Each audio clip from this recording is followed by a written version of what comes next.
I'm not buying a lot of the shit anymore, guys. It's like the moon turns at the same rate that it goes around the Earth. You know that there's a much simpler explanation for that, right? Like it's the same part of the moon all the time that we see. You see the same half of the moon all the time, and people, it's the only time it's ever been observed, allegedly, is that it spins at the same exact rate that it turns around the Earth. So it spins oddly, and it's the only time it's perfectly. If it spun a half a mile per hour faster or slower, it would gradually turn in the sky. It's perfect, and you only see what, and there's nothing that would cause that. It's not like magnetism or anything. No other moon does that. No other planet does that.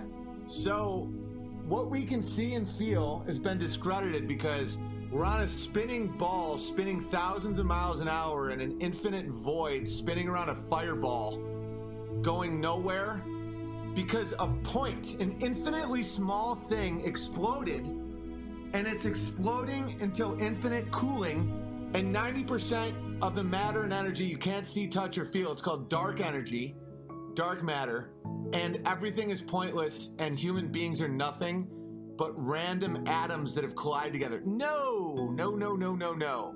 No. Nope. Have you ever been on a conveyor belt, like in the airport? If it goes slightly faster or slightly slower, you feel it, right? How fast do they say the Earth is spinning right now? And by the way, I'm not making any statements. None. I'm just being skeptical. Isn't that what science tells us? And the people's fear of discussing any of this is a red flag. When they're like, oh God, are you one of those stupid idiots? Listen to what I'm saying. How fast does the Earth spin? 1,000 miles an hour. So 1,000th of 1,000 miles an hour is 1 mile an hour shift. If you're going 1,000 miles an hour, if it changes 1,000th, okay, let's say it changes 100th, 1%. A 1% change in speed for whatever reason, which happens, that would be a 10 mile an hour shift. Okay, have you ever been on a conveyor belt that's going 10 miles an hour and then it stops? That's what you would feel if the spin of the Earth shifted 1%. People are like, asteroids, magnetism, the fact that there's an unfathomable amount of water on it just shifting all the time. If the space is void of everything, right? It's a perfect vacuum. You see, a vacuum cleaner is not a perfect vacuum, right? So this is the journey I've been on. Then I'll read more PayPals. I wasn't even planning on talking about this, but oh, and by the way, Bill Nye the Science Guy says he proves that the Earth is a ball because you can see a ship slowly disappear in the horizon. You can't. That isn't even true. Do you know that every mile squared is 8 inches? So at 1 mile, there should be an 8-inch drop. At 2 miles, there should be is it 64-inch drop? 3 miles, it's an exponential shift. I can't remember the exact math. But there's a salt flats in South America that's like 150 miles, so you can see across. If the Earth was curved the way they say it's curved, there would be like a 8,000-foot drop. The irony is people say that you're so stupid if you question NASA's depiction of the Earth when, okay, so the ultimate vacuum, right? Why wouldn't the molecules of the atmosphere be sucked out into space? There's an answer to this. It's a slow gradient, so that the farther away you get, it balances out with gravity. This is what the scientists say. So way, way, way up there, the air is so thin, and gravity is still affecting it, that it's just kind of a slow, gradual thing, and that's why there isn't a big difference between the vacuum of space and Earth. Like if it was this air pressure in the vacuum of space, it would just go, it would just be like opening a door in an airplane. But since the farther up you go, the less air pressure you have, blah, blah. Okay, but that doesn't really work. And I'll tell you why. Because if you're traveling from California to New York, and the Earth is spinning 1,000 miles an hour underneath you, and you're going 300 miles an hour, okay, you would never get to your destination. And if someone says, no, but you're within the atmosphere. No, you just said we weren't. the vacuum of space, right? Way up, 30,000 feet off above. There's so little atmosphere that you're not connected to the atmosphere of space. That's why the vacuum literally isn't sucking anything, because it's a slow gradient to infinite nothingness, right? So if you're in an airplane at 30,000 feet, you're not in the atmosphere. There's so few air molecules, like you're not part of this. Like if you jump right now, or if you jump on an airplane, you're in the atmosphere, you're in the same, it's all relative, so you just jump up and down even though things are moving very fast, right? Way up there, the Earth would just be spinning at 1,000 miles an hour. So just look at an apple. If you're just turn an apple. Let's say you're trying to travel this way and you're going 1/3 the speed it's spinning the opposite direction. Not only would you never get to your destination, you would be going backwards. And by the way, if you can't immediately explain that, yeah, I'm sure you can look it up and talk to Bill Nye the Science Guy, whatever. The fact that you have never even thought of that means there's more to this story than meets the eye. That means you've been indoctrinated. Why do they keep selling us on the same thing? Infinite emptiness, heliocentric model, that's a cult. The sun cult. I don't know what it is. I don't. All I know is NASA lies all the time. All I know is that our observable reality is the Earth is not moving. All I know is that the sun and the moon, the sun is 400 times farther away and 400 times bigger than the moon. That's why they're exactly the same size. Do you know the odds of that? Almost zero. It's so zero that our two biggest celestial objects are exactly the same size in the sky, even though the difference in size is 400 times different in size, but yet they're the same size in the sky.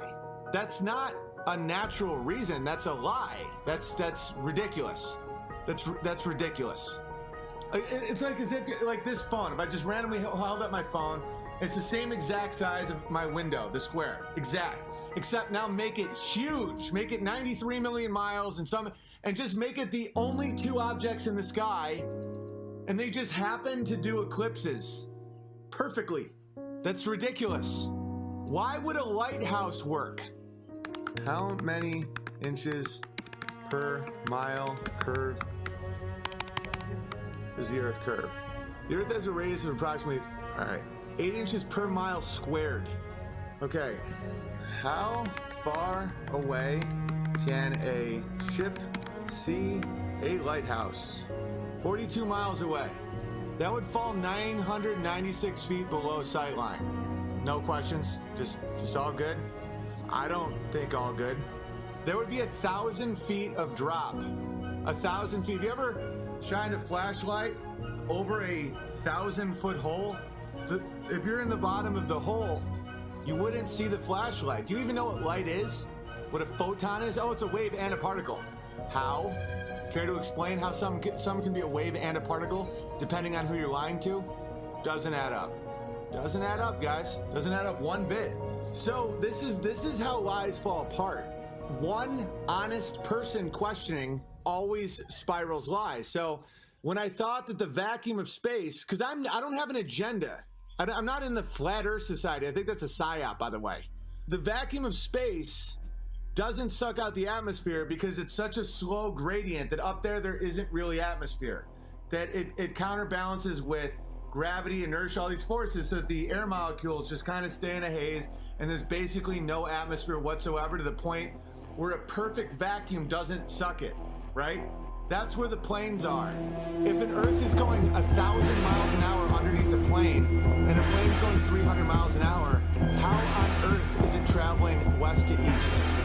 No one cares. When people call me stupid, you don't even know how planes work. Bernoulli's principle, none of that stuff. I look into all this stuff, and I'm not trying to make people think the Earth is flat. I can't imagine the Earth being flat. I think that's insane. That to me is so unnatural of a thought, but I mean, just all evidence says that. I mean, all navigation is based on a flat Earth. How the fuck do planes travel west to east, east to west? Do they go 1,300 miles an hour if they're going with the spin? Doesn't make any sense. Makes no sense. The Big Bang. So all the matter and energy in the universe came from a speck What made the spec? What made the bang? Oh, whatever. None of it. I don't know if it's flat or not, but it's not moving. It's not moving. It's not moving, guys. There's no move. Just go on and do your own experiments. You know something's a lie when you can't figure anything out yourself, and the quote-unquote experts have all been caught lying about everything. All of it. Notice all the people saying flat earth is a psyop? None of them say anything about any of the points I just made. They don't care about the points I'm making. All what it's called gaslighting or ad hominem. What I just talked about with the earth spinning 1,000 miles an hour and why an airplane can still fly west to east and east to west with relatively the same speed. And if you say it's still part of the atmosphere, no, it isn't. It isn't, because up there the atmosphere would then be sucked into the vacuum of space. No one's talking about that. All they're doing is trying to discredit a thought without addressing any of the things I just said. And that's how you know someone's a liar. Because this world is full of liars and full of people that had bad fathers who were terrified of failure. You know, every time I play a clip, it's like, oh my God, I mean, they're not even laughing. I mean, they're terrified because their dads failed them. The sun and the moon travel across the sky at the same speed. Okay, now that you've justified in your mind that they're the same size, even though they're 400 times different in size, allegedly, they're traveling in 12-hour increments across the sky at the same speed. Do you know the odds that that's also true? There's no physical reason that would be. Okay, if the moon is traveling around the earth and the earth is traveling around the sun, why would they be going the same speed relative to our eyes? They wouldn't. The odds of that are zero. Statistically, the odds are zero that they're the same size, they're going the same speed. Sorry. Real quick, someone said, Owen, they're not going the same speed, that's why we have the moon cycle. We have the moon cycle because of the shadow. It's a 28-day cycle because of the shadow on the moon. That's why, you know, waning moon, new moon, full moon. It's a 28-day cycle based on how the moon appears in the sky. It is traveling through the sky at the same speed as the sun. Look it up before criticizing. How's that sound, guys? By the way, for most of human existence, no one thought the Earth was a ball spinning through infinite vacuum around a fireball. Okay, Earth's tilt is exactly 66.6 degrees. Okay. Watch Google try desperately to not reveal this next. How fast is the Earth going? About 67,000. Oh, you mean 66,600 miles an hour? Okay, now that you know it's probably made up, you understand that they get to just pick these numbers. Since there is no, let's say it isn't real. Let's just say hypothetically, let's do one of those Einstein thought experiments. You get to just make up the numbers. So you're like, okay, let's say it's tilted at 66.6 degrees, but you have to inverse it, put it upside down in order to see it. How fast is it going? You know how fast. 66,600 miles an hour. It's great. If you don't find it interesting, you're hiding something. Even if you think that the Earth is a ball, just cruising around, if you don't find these the fact the sun and the moon are going the same speed in the sky and they're the same size, that doesn't, the statistical probability is zero. So, and that all the numbers around it are 666. And that if you're spinning 1,000 miles an hour, if there's a slight change in speed, you would fly through the air like you just hit a tree. And also planes wouldn't be able to operate. And if you say that it's because it's in the atmosphere and everything's relative, you don't understand how the atmosphere works, because there is no atmosphere for all intents and purposes where the plane is flying. And that's the reason that the infinite vacuum of space doesn't suck out our atmosphere, because one or the other can't be true. They both can't be true. You can't say that the infinite void of space doesn't suck out the atmosphere because there's a slow, gradual gradient until there's almost none, and that's where the planes fly. But for some reason, the Earth is not spinning relative to a plane, which is no longer in the atmosphere. Pretty interesting stuff, huh? Oh, and you were wonderful. I present an ideological proposition for contemplation. The earth is not flat. The earth is not a globe. The earth is a plane of consciousness. See, I'll listen to any of that shit. That's why I don't understand why people won't just think about another idea. They're like, no, it's a perfect sphere spinning through void around a fireball. It's like, well, no. I mean, maybe. I mean, in all these thought experiments, people can answer each one of them kind of well. It's like fishy, but you can't do all of them. And it's not like one of those Scott Adams things where he's like, well, I mean, if you have to list a list of things, then it's like, no, I'm listing a statistical model here, Scott, where the odds that these celestial things that we see in the sky are the same size, going the same speed, are zero. And if it's like, well, you're just picking random fact. No, it's the sun and the moon. It's the sun and the moon cycle. Yeah, there's that. Yeah, there's that. You know, there's all that. And then the lying about going to the moon and the 1,000-mile-an-hour spinning situation. And the fact that there is a political reason to make people think that their life is nothing but falling, infinitely falling through blackness.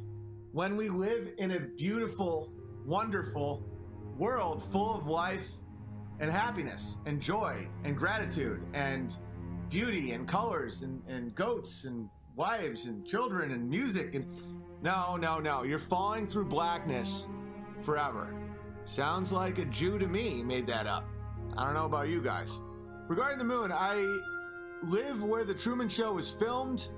I stargaze at night and set my scopes up in the AM. The sun makes sense.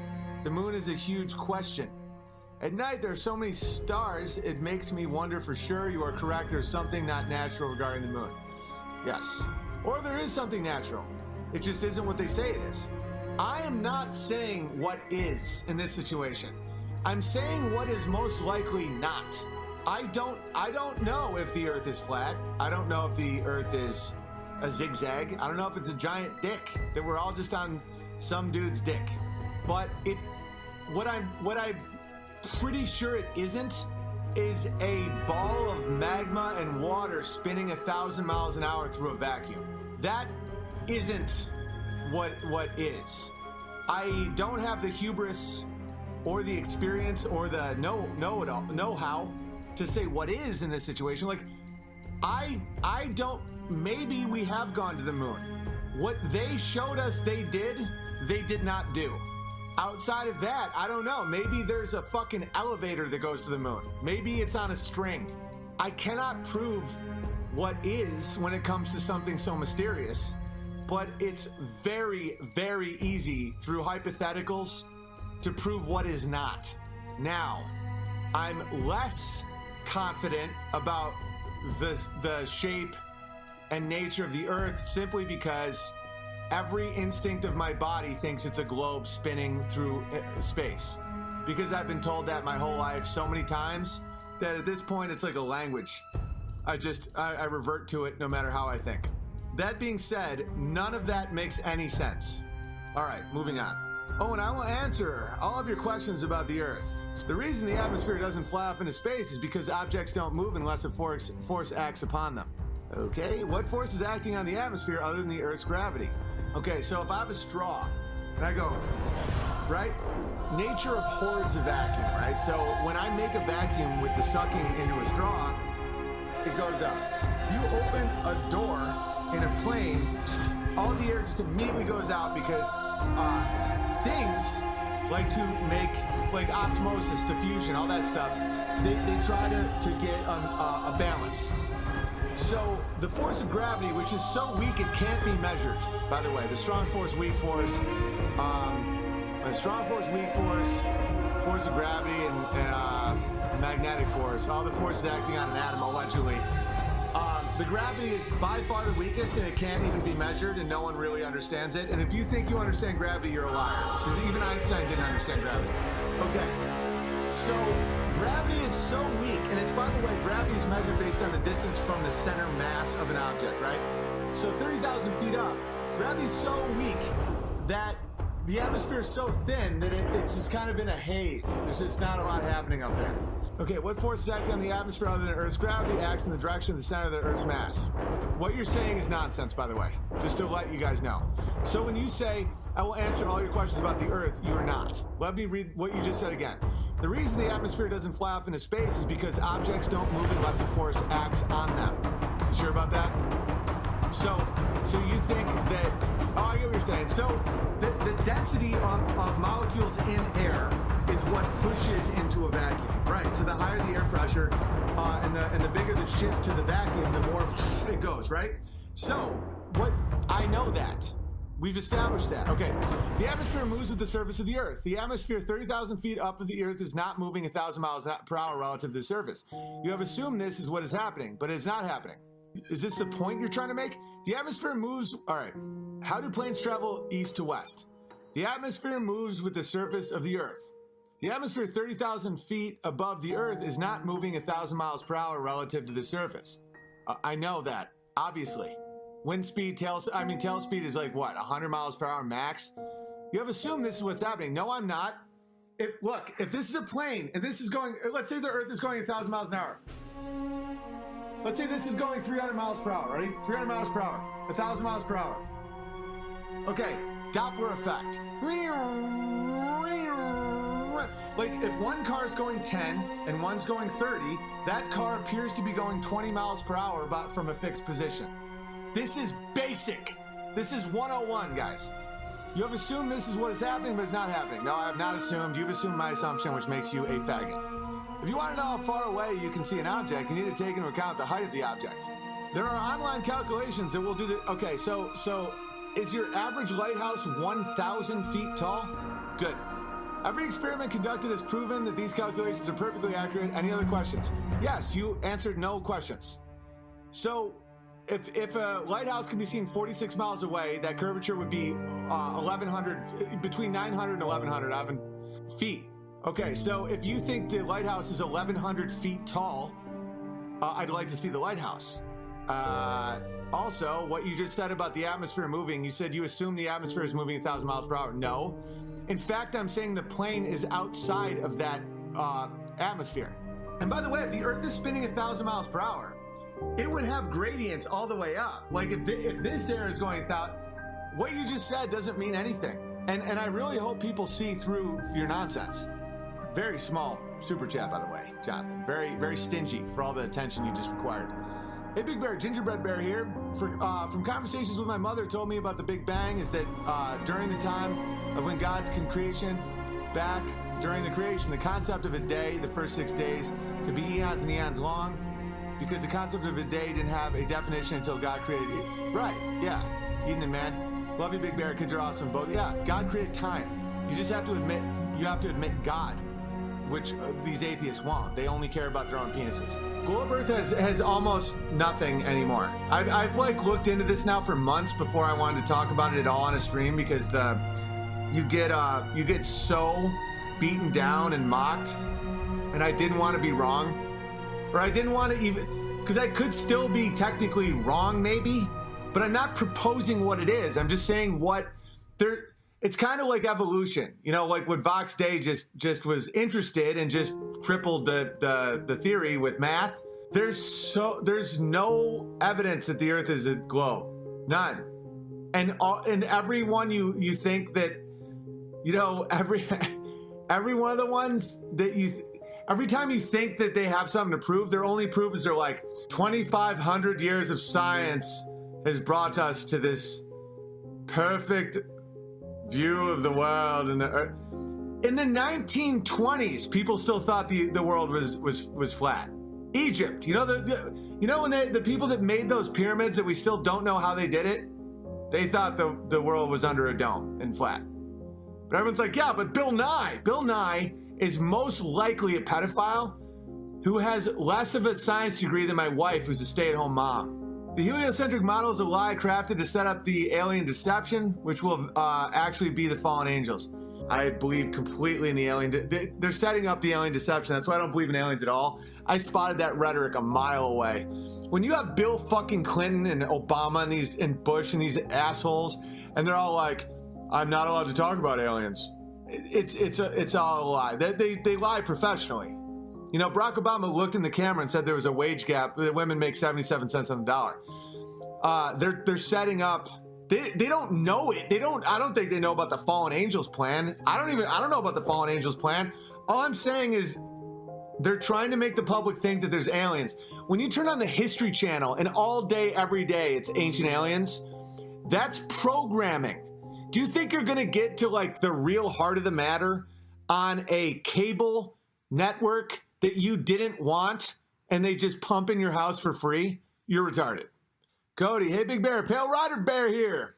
Wow, good to see you, Pale Rider Bear. The Flat Earth versus Globe Earth question is so frustrating to try and figure out. I find it fun. Want to know what I find frustrating? Vaccine talk and 9/11 talk. This is the shit I love. It's like trying to be a sleuth. You know a group of bears is called a sleuth, right? You guys know that, right? It fits perfectly. A group of bears is called a sleuth.